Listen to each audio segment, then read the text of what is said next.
घने पहाड़ों के बीच बसा था अमर सिंहपुर नाम का एक छोटा सा गांव। उसी गांव में रहता था माधव, एक ईमानदार लेकिन गरीब लकड़हारा।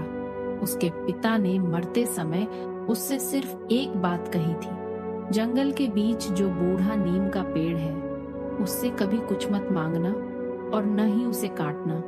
पिता के जाने के बाद जिम्मेदारियां माधव पर आ गईं। वह रोज जंगल जाता, लकड़ी काटता और जीवन चलाता। एक दिन तेज बारिश में वह रास्ता भटक गया और अनजाने में उसी बूढ़े नीम के पेड़ के सामने जा पहुंचा। थकान, भूख और गरीबी से टूटे माधव ने पहली बार उस पेड़ से कहा, अगर तू सच में खास है तो मेरी मदद कर। अचानक हवा तेज हो गई। पेड़ की छाल से एक बूढ़ा साधु प्रकट हुआ। साधु बोला, मैं समय का रखवाला हूँ। मैं तुम्हें 3 इच्छाएं दूंगा, लेकिन हर इच्छा की एक कीमत होगी। माधव घबरा गया, फिर बोला, मुझे बहुत धन चाहिए। क्षण भर में उसके सामने सोने की थैली आ गई, लेकिन उसी पल उसके हाथ कांपने लगे। वह कमजोर हो गया। साधु बोला, धन मिला पर स्वास्थ्य गया। दूसरी इच्छा में माधव बोला, मुझे शक्ति चाहिए।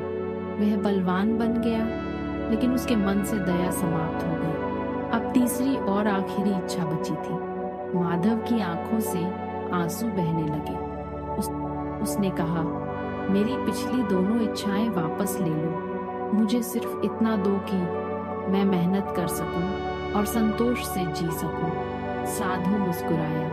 पूरा जंगल शांत हो गया। अगले ही पल माधव खुद को उसी नीम के नीचे बैठा पाया। ना साधु था, ना सोना, लेकिन उसके भीतर एक नई समझ थी। उस दिन के बाद माधव ने ईमानदारी, मेहनत और करुणा से जीवन जिया। धीरे धीरे वही गांव का सबसे सम्मानित व्यक्ति